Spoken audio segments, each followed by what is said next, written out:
Here is a story. There was a Chassid, and I forgot the name of the Chassid. Maybe it was even Rabbi Yisrael of Ruzhin. Could be. Okay, anyway. So a Chassid was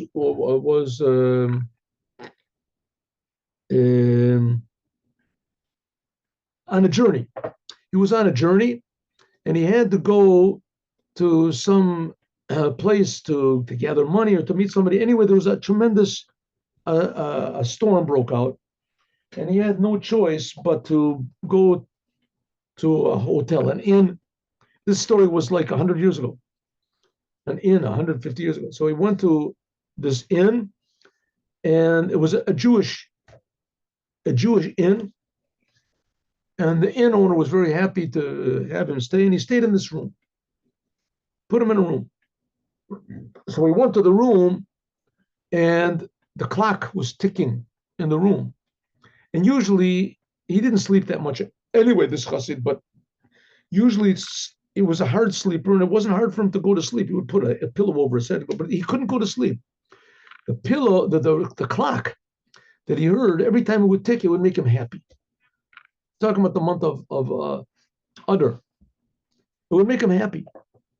And he couldn't go to sleep. That the happiness just energized him.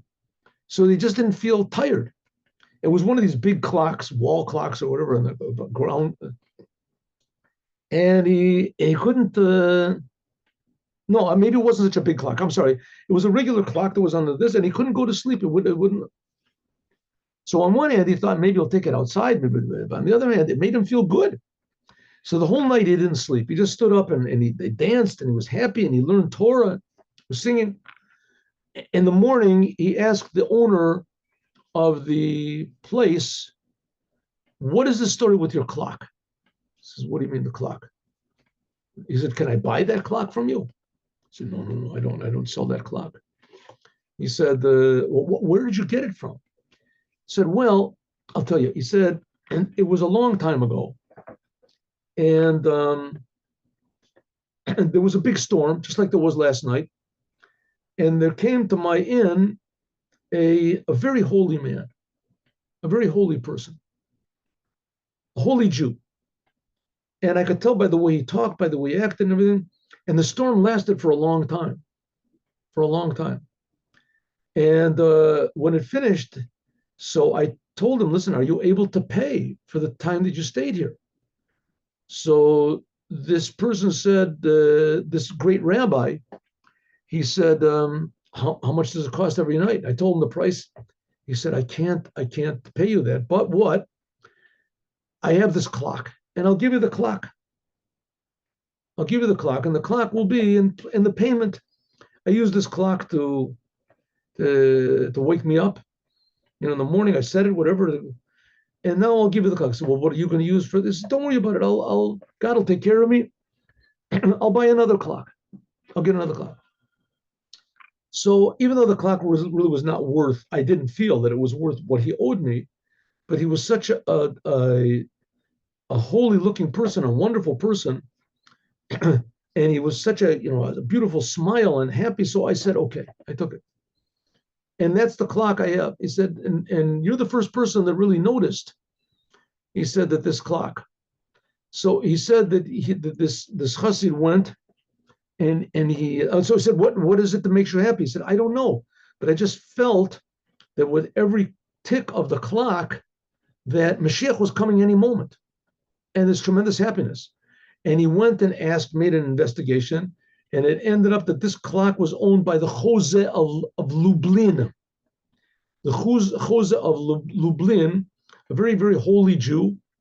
And he was also one of the pupils of the Maggid, of the pupils of the Maggid. And he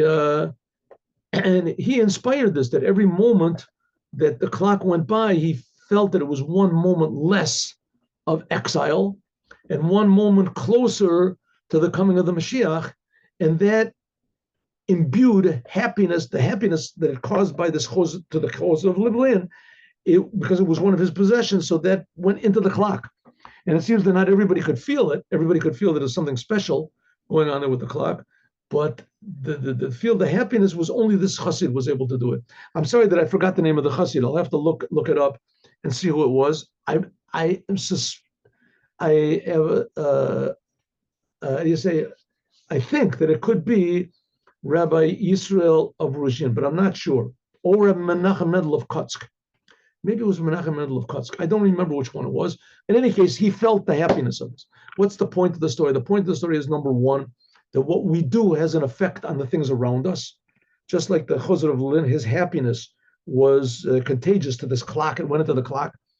And number two, that every moment we have what to be happy about, that any second Mashiach is going to come. And like the Rebbe said, we're all going to be rich, physically, spiritually, essentially rich. And the whole world will take that richness and make the world a rich world, a good world. Have a good day with Mashiach now. God willing to see you all tomorrow.